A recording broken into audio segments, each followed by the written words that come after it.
এনেকুৱা ভক্ত ৰাতিপুৱা শুই উঠাৰ পৰা গধূলা বিচনালৈ যোৱালৈকে অকল ঈশ্বৰ চিন্তনতেই মগ্ন।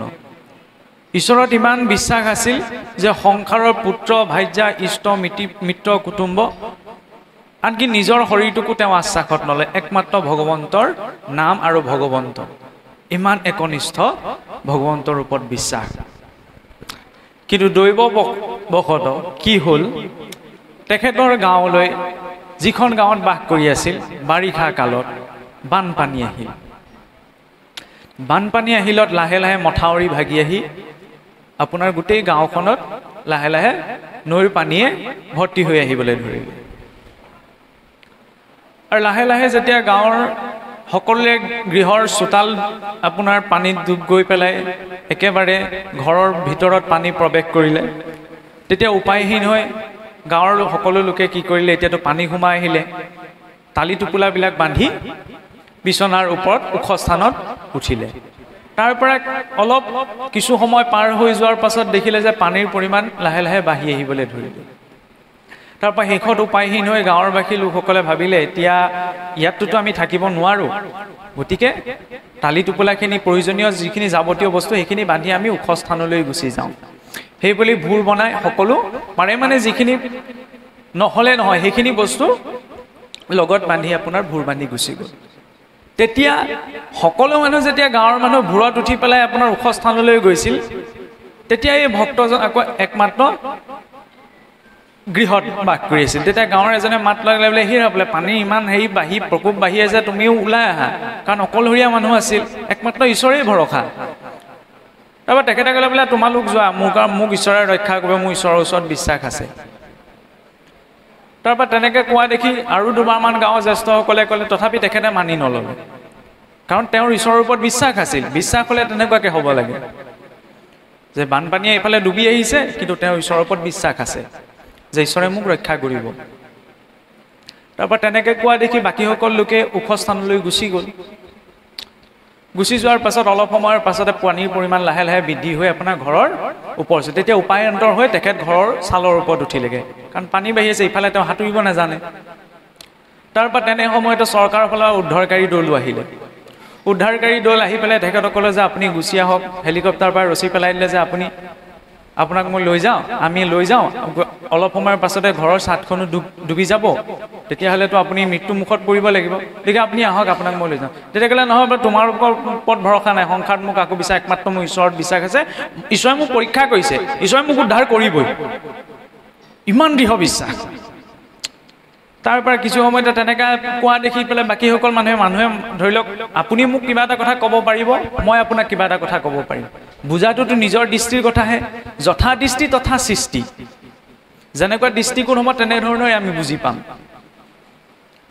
ইয়াৰ পাছত যেতিয়া অলপ সময়ৰ পাছতে পানীৰ পৰিমাণ বাঢ়ি হৈ পেলাই ঘৰৰ আপোনাৰ ছাদখনলৈকে পানীৰ পৰিমাণ বাঢ়ি গ'ল, তেতিয়াহ'লে তেখেততো যাবলৈ কোনো সুবিধা নাই। তেতিয়া অলপ সময়ত পানীতে ককবকাই তেখেতে মৃত্যুক প্ৰাপ্ত কৰিবলগীয়া হ'ল। এতিয়া সমস্যা আহিলে কি, তেওঁ গৈ পেলাই বৈকুণ্ঠ পালেগৈ। বৈকুণ্ঠ পোৱাৰ পাছত তেতিয়া প্ৰভু সুধিছে, প্ৰভু এই যে ঋষিমুনিসকলে আমাৰ শাস্ত্ৰ ভাগৱতে কৈ আছে যে ঈশ্বৰত যদি পূৰ্ণ বিশ্বাস থাকে তেতিয়া ঈশ্বৰে উদ্ধাৰ কৰি, কিন্তু মোৰ আজি ডাঠি এটা কথা ক'ব পাৰোঁ যে তোমাক বিশ্বাস কৰি কোনো লাভ নাই। বোলে তুমি কেলেই তেনেকৈ কৈছা? কাৰণ বানপানী আহিলে মই তোমাক ভৰসা কৰি ৰৈ থাকিলোঁ, সেই বানপানীয়ে গৈ মোৰ ঘৰ ডুবাই দিলে, তোমাক ভৰসা কৰি ৰৈ থাকিলোঁ, বানপানীত ডুবি আজি মই মৃত হ'লোঁ, তুমি মোক ৰক্ষা কৰিবা বুলি মই ৰৈ থাকিলোঁ, কিন্তু তুমিও ৰক্ষা কৰিবলৈ নগ'লা। তেতিয়া ভগৱন্তে বৰ সুন্দৰ এটা দিলে যে তুমি কোনখিনিত বুজিলা যে মই তোমাক উদ্ধাৰ কৰিবলৈ যোৱা নাছিলোঁ। যেতিয়া বানপানী আহিছিলে, গাঁৱৰ মানুহখিনিয়ে যেতিয়া তোমাক ঘৰৰ পৰা ওলাই যাবলৈ গৈছিলে, তেতিয়া তুমি কৈ থাকা যে সৰ্বভূতত বিষ্ণু আছে, তেতিয়া সেই মানুহখিনিৰ জৰিয়তে যে মই তোমাক উদ্ধাৰৰ মাৰ্গটো দেখুৱাইছিলোঁ, তুমি সেইটো কিয় নুবুজিলা? উদ্ধাৰকাৰী ৰূপত যে ময়েই গৈছিলোঁ তোমাক উদ্ধাৰ কৰিবলৈ, তুমি কিয় নুবুজিলা? কোৱাৰ তাৎপৰ্য এইটো যে ঈশ্বৰে আপোনাক মোক উদ্ধাৰ কৰিবলৈ চতুৰ্ভুজ ৰূপ ধৰি নাহে। আৰু ঈশ্বৰৰ বিশ্বাস মানে এনেকুৱা, বিশ্বাসো নিজৰ মৰ্যাদাত, বিশ্বাস কেতিয়াও অন্ধবিশ্বাসলৈ পৰিৱৰ্তন হ'ব নালাগে। প্ৰহ্লাদৰ ইমান বিশ্বাস আছিল যে তেওঁ স্ফটিকৰ স্তম্ভতে ভগৱন্তক দেখিছিল, আৰু ভগৱন্তও বাধ্য হৈছিল স্ফটিকৰ স্তম্ভৰ পৰা তেওঁৰ বিশ্বাসক সত্য কৰি প্ৰকট হ'বলৈ, নহয়নে? সেয়া পূৰ্ণ পৰ্যায়ৰ বিশ্বাস। কিন্তু আপোনাৰ থাকিব পাৰে, কিন্তু মোৰতো নাই। কাৰণ মই ভগৱন্তত বিশ্বাস কৰিছোঁ বুলি মুখেৰে কৈছোঁ, কিন্তু মই চকুমুটি 10 খোজ আগলৈ যাব পাৰিম নে নোৱাৰিম? সন্মুখত খাল এটা আছে, মই চকুমুটি পাৰ হৈ যাব পাৰিম নে নোৱাৰিম?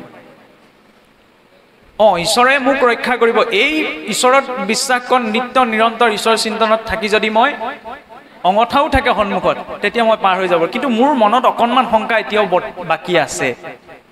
সেই শংকাকণ লৈ আমি সেই এক শৰণৰ স্থিতি প্ৰাপ্ত কৰিব নোৱাৰোঁ। ঈশ্বৰৰ এক শৰণীয়াক বুলি ক'ব নোৱাৰোঁ। এক শৰণৰ স্থিতিটো প্ৰাপ্ত কৰা যায়। কোনেও কাক সেইটো দি দিয়া বস্তু নহয় যে এক শৰণীয়া হৈ গ'ল বা এওঁ এক শৰণীয়া হ'ব লাগে। সেই স্থিতিটো কেতিয়া আমি প্ৰাপ্ত কৰিব পাৰিম? যদি অন্তৰৰ ভাৱ, ঈশ্বৰৰ প্ৰতি থকা বিশ্বাস নিত্য নিৰন্তৰ বৃদ্ধি পাব। বৃদ্ধি কেতিয়া পাব? এতিয়া এটা কথা ঠিক যে আমাৰ শইকীয়া প্ৰভুজনে কিমান সুন্দৰকৈ এটা কথা প্ৰকাশ কৰি থৈ গ'ল, আৰু আমাৰ শাস্ত্ৰ ভাগতো 12 স্কন্ধ ভাগত শেষত তাৎপৰ্য তেতিয়া ওলাবগৈ যে পৰে বা পিছলে যদি বা ক্ষুধায় তৃষ্ণাই পীড়িত হৈয়া নমো হৰি বুলি ডাকি উচ্চ কৰি মাধৱৰ নাম লৈয়া এতেকতে তাৰ গুচিলে পাতেক অনেক কোটি জন্মৰ হৰিৰ নামক শ্ৰৱণ কীৰ্তন কৰিয়া মহাশুদ্ধ হৈ নৰ। কোনোবাই পঢ়োতে বা উঠোতে খাওঁতে বহুতে যদি শুদ্ধ ভাৱত ভগৱন্তক স্মৰণ কৰিছে, ভগৱন্তৰ নাম উচ্চাৰণ কৰিছে, তেওঁ মহাপাপীয়ে নহওক কিয় তেওঁক ভগৱন্তই উদ্ধাৰ কৰিব।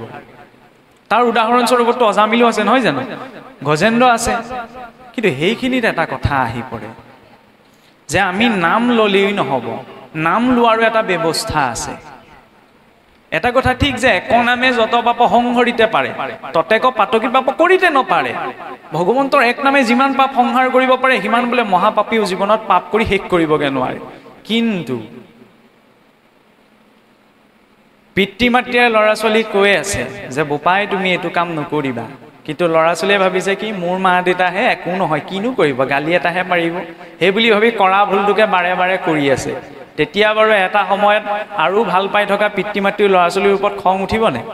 এনেকুৱা এটা পৰিস্থিতি আহিব পাৰে, ল'ৰা ছোৱালীক মাৰিবলগীয়াও হ'ব পাৰে। গতিকে আমি ঈশ্বৰৰ নাম লৈছোঁ। এটা কথা ঠিক যে কোনোবাই অশুদ্ধ ভাৱতো মহা অধম যদি প্ৰাপ্ত কৰি যদি ঈশ্বৰক চিন্তন কৰিছে তেওঁ উদ্ধাৰ নিশ্চিত। যদি তেওঁ অজ্ঞানত থাকি পেলাই কিবা এটা ভুল আচৰণ কৰিছে আৰু ঈশ্বৰৰ নাম লৈছে, কিন্তু আমি এটা মাৰ্গৰ অৱলম্বন হৈ আমি নিজকে পৰিচয় দিছোঁ ন ভকত বুলি, নহয় জানো? আমি পূৰ্ণ পৰ্যায়ৰ ভকত হ'ব নোৱাৰোঁ। ইউনিফৰ্মযোৰ পিন্ধিছোঁ যেতিয়া আমি ভকতেই। এতিয়া ভকতৰ লক্ষণ কি? কাৰণ ভগৱন্তই কৈছে হৰি ভকতকে তেওঁ উদ্ধাৰ কৰে। আমি সেই হৰি ভকত হ'ব পাৰিছোঁ নে নাই পৰা? এতিয়া কিছু কথা ক'বলৈ অসুবিধা, আপোনাভাৱে সেইখিনি বিপৰীতভাৱে নল'ব। কাৰণ আমি হৰি ভকতি কৰিছোঁ, মুখে ভগৱন্তৰ নাম লৈছোঁ ঠিক, কিন্তু আমাৰ এনেকুৱা কিছুমান ব্যৱস্থা আছে যিবিলাক ব্যৱস্থাত আমি অজানিতে বহুত ডাঙৰ ডাঙৰ ভুল কিছুমান আচৰণ হৈ থাকে। হয়তো ইয়াত উপস্থিত থকা 99% আপোনাৰ হ'ব আমাৰ বাক্যৰ সৈতে অসমৰ্থ হ'ব পাৰে বা সমৰ্থন নকৰিব পাৰে, কিন্তু সেইটো সত্য। আজি মই কিবা এটা কৈছোঁ বুলি আপোনাভাৱে সেইটো মানি নল'ব সঁচাকৈও, কাৰণ আমাক সকলোকে এটা স্বতন্ত্ৰ বিবেক বুদ্ধি দিছে। সেই বিবেক বুদ্ধিৰ আধাৰত আমি কিবা এটা বিশ্লেষণ কৰি চাব পাৰোঁ। এতিয়া চাবচোন আমাৰ বৈষ্ণৱ মাৰ্গত একেবাৰে অসন্তোষ নকৰিব দে, সৰু এটা উদাহৰণ দিছোঁ। আমাৰ চাবচোন সকলো কৰ্মতে গোৱা পাঞ্জোৰ আগ, নহয়নে? অকণমানি কিবা এটা কৰ্ম কৰিলেও গোৱা পাঞ্জোৰ আগ কৰা। চাকি গছ কেনেবাকৈ বাদ পৰিলেও কিন্তু গোৱা পাঞ্জোৰ বাদ পৰিব নালাগে, কাৰণ আমাৰ গোৱা পাঞ্জোৰৰ বহুত মাহাত্ম্য আছে। আৰু ভগৱন্তকো যেতিয়া নৈবেদ্যৰ ঠগীখন অৰ্পণ কৰা হয় তেতিয়া তামোল 4খনি কটা গোৱাও দিয়া হয়, মুখশুদ্ধিৰ দ্ৰব্য। এতিয়া সেই মুখশুদ্ধিৰ দ্ৰব্যখন হয় তেতিয়াহে শুদ্ধ যেতিয়া তাত পাণখিলা আছে আৰু তামোলৰ ফলটো আছে। তাত অতি আমাৰ নিষিদ্ধ দ্ৰব্য এটা ভক্ষণ হৈ থাকে। অসন্তোষ নকৰিব, চাদা, যাৰ উৎপত্তি এইটো সকলোৱে বিতৰ্কত এটা বিষয়ত আমি কথা কওঁতে অকণমান কিছুসকলে অসন্তোষ প্ৰকাশ কৰিছিল, কিন্তু উপায় নাই, কথা প্ৰসংগত আমি কৈ, কাৰণ এইখিনিতে আমাৰ ভুল আচৰণ হৈ থাকে। যেতিয়া হৰিভক্তজনে সেই অভক্ষণীয় দ্ৰব্যটো গ্ৰহণ কৰিব তেতিয়া উঠি অহা প্ৰজন্মই তেওঁৰ পৰা কি আদৰ্শ ল'ব? বুলিব ভকতে এইখিনিকে কৰে নি, এইখিনিকে খায় নি? আমি ভকত হৈ পেলাই পূৰ্ণ ঢেৰ নীতি নিয়ম পালন কৰিব নোৱাৰোঁ, শুদ্ধ কথা। কাৰণ সকলোৱে সকলো প্ৰকাৰৰ নিয়ম সকলো সময়তে বৰ্তাই ৰখাটো সম্ভৱ নহয়, কিন্তু মনুষ্য ৰূপত এই মাৰ্গটো অৱলম্বন কৰিছোঁ যেতিয়া যিখিনি যাৱতীয় বস্তু সেইখিনিতো লগত ল'ব লাগিব, নহয় জানো? যিদৰে আমি ঠাণ্ডা লাগিলে ঠাণ্ডাৰ পৰা ৰক্ষা পাবলৈ কম্বলখন লওঁ, নহয় জানো?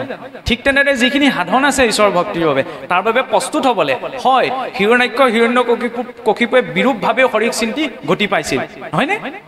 তেওঁলোকৰ পুণ্য আছিল আৰু তেওঁলোকে অভিশাপগ্ৰস্ত হৈ সেই হৰি পাইছিল বৈকুণ্ঠৰ পাৰিষদ নহয়নে গতিকে তেওঁলোকে বিৰূপভাৱে হৰিক চিন্তা কৰি গতি পোৱাৰ সুযোগটো আছিল কিন্তু আমাৰ সেইখিনি পুণ্য নাই আমি মহা অধম কলিযুগত আটাইতকৈ ডাঙৰ ভাগ্য কি অহু ভাগ্যম সুলভম ভগৱান নাম জিব্বেশ বশৱৰ্তনী তথাপি নৰকং জাতি কি মাচৰ্য অহুত্যকম যে কলিযুগৰ আটাইতকৈ ডাঙৰ সৌভাগ্য কি মহাভাগ্য যে আমাৰ মুখত আমি ভগৱন্তৰ নাম উচ্চাৰণ কৰোঁ অজামিলেও বিপৰীতভাৱে উচ্চাৰণ কৰিছিল পুতেকৰ নামতহে কিন্তু আমিতো ভগৱন্তক জানি ভগৱন্তক স্মৰণ কৰিছোঁ ৰামকৃষ্ণ নাম লৈছোঁ তথাপি যদি আমি নৰকলৈ যাবলগীয়া হয় কম ডাঙৰ দুৰ্ভাগ্য হ'বনে সাদাৰ উৎপত্তি যেতিয়া ভগৱান শ্ৰীকৃষ্ণই পাৰিজাত হৰণৰ বাবে ভগৱান বিষ্ণুৱে ইন্দ্ৰৰ ৰাজসভালৈ গমন কৰিছিল ক্ষমা কৰিব ভগৱন্ত কৃষ্ণ নহয় ভগৱান বিষ্ণু যেতিয়া ইন্দ্ৰৰ ৰাজসভালৈ আহিছিল গৰুদ্ৰৰ সৈতে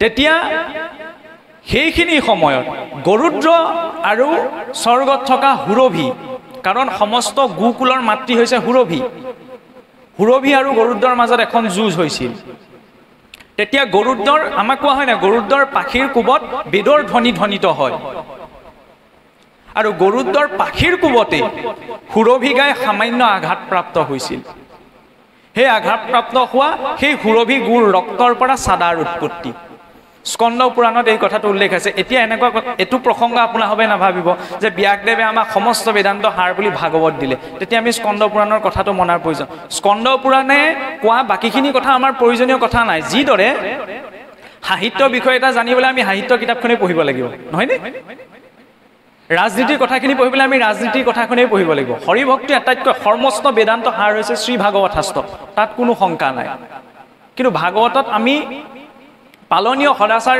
কিছুমান কথা সেই পুৰাণসমূহতো আছে গতিকে সেই পুৰাণসমূহে অন্য দেৱৰ ভজনাৰ কথা কৈছে সেইখিনি বৈষ্ণৱ মাৰ্গত আমাৰ বাবে প্ৰয়োজন নাই কিন্তু তাত কিছুমান সদাচাৰ নীতি সদাচাৰো আছে তাত এই কথাটো উল্লেখ আছে যে সাদাৰ উৎপত্তি গু ৰক্তৰ পৰা তেতিয়া পৰোক্ষভাৱে উচ্চাৰণ কৰিবলৈ বেয়া বুজি পাইছে তেতিয়াহ'লে আমাৰ দ্বাৰা কি হৈ আছে তেতিয়া সেইখন মুখেৰে আমি ঈশ্বৰে নাম ল'লে ঈশ্বৰে গ্ৰহণ কৰিবনে যদি মই নাজানি কৰিলোহেঁতেন মই যদি মহা অধম গুৰু গোসাঁই একো নামানো তেতিয়াহ'লে উদ্ধাৰ কৰিলেহেঁতেন এইটো কথা ক'বলৈ চেষ্টা কৰা হৈছে যে তেওঁ নাজানি কৰিছে কিন্তু আমি ঈশ্বৰ মাৰ্গত থাকি বৈষ্ণৱ মাৰ্গত থাকি যদি সেই নিষিদ্ধ দ্ৰব্যটো ভক্ষণ কৰিছোঁ চাবচোন এইটো কথা ঠিক তামোলখনৰ লগত সেইটো আমাৰ সমাজৰ ব্যৱস্থা হৈ গ'ল যে চূণ চাদাকণ লাগেই কিন্তু সেইটো তামসিক দ্ৰব্য মৎস্য মাংস এৰাটো ডাঙৰ কথা নহয় সেই চাদাকণো তামসিক দ্ৰব্য এতিয়া গু ৰক্তৰ পৰা সাদাৰ উৎপত্তি হৈছে নে নাই হোৱা সেইটো আমাৰ বিচাৰণীয় বিষয় নহয় কিন্তু শাস্ত্ৰত যে গু ৰক্তৰ লগত সেই দ্ৰব্যটোক তুলনা কৰি দেখুৱাইছে তেতিয়াহ'লে সেইটো কিমান অপবিত্ৰ বস্তু আৰু বৈজ্ঞানিকভাৱেও সাদাৰ আপোনাৰ পেকেটটোতে আপোনাৰ মুখ এখন আঁকি থোৱা থাকেই নহয়নে কেঞ্চাৰ হোৱা খালে বোলে কেঞ্চাৰ হয় বিজ্ঞানেও কৈছে শাস্ত্ৰও কৈছে গতিকে বৈষ্ণৱ বাদ দিয়কচোন ভকত ৰূপত বাদ দিয়কচোন মনুষ্য মাত্ৰ সেই দ্ৰব্যটো বৰ্জন হ'ব লাগে আৰু সেইখিনি গ্ৰহণ কৰি যদি ঈশ্বৰৰ কৰ্ম কৰোঁ কাৰণ ঈশ্বৰে আমাক ইমান এটা সুন্দৰ শৰীৰ দিছে চাওকচোন এইটো শৰীৰৰ কোনোবা অংশদি ধোঁৱা ওলাই নি ক'ৰবাত দি ধোঁৱা ওলাই নি কিন্তু এইটো শৰীৰৰ কোনোবা অংশদি যদি মই ধোঁৱা উলিয়াই আছোঁ তেতিয়া ঈশ্বৰে বাৰু মোক ভাল পাবনে যে এই শৰীৰটো কাৰ বাবে দিছোঁ আৰু এই শৰীৰটো কোন অংশদি কি উলিয়াই কেনেকুৱা কৰ্মত আমি ব্ৰতী কৰাইছোঁ ঈশ্বৰৰ এইখিনি এচিড ঈশ্বৰে আমাক পেটটোত ভৰাই দিছে নহয়নে খোৱা বস্তুখিনি হজম হ'বলৈ আৰু এচিডখিনি এনেকুৱাকৈ দিছে যাতে আপোনাৰ মোৰ পেটটো জ্বলা পোৰা নকৰে কম ডাঙৰ কথা নে ইভাগে যদি এচিড এটোপালো শৰীৰত পৰিবলৈ হয় এইফালে ফুটা ওলাই যাব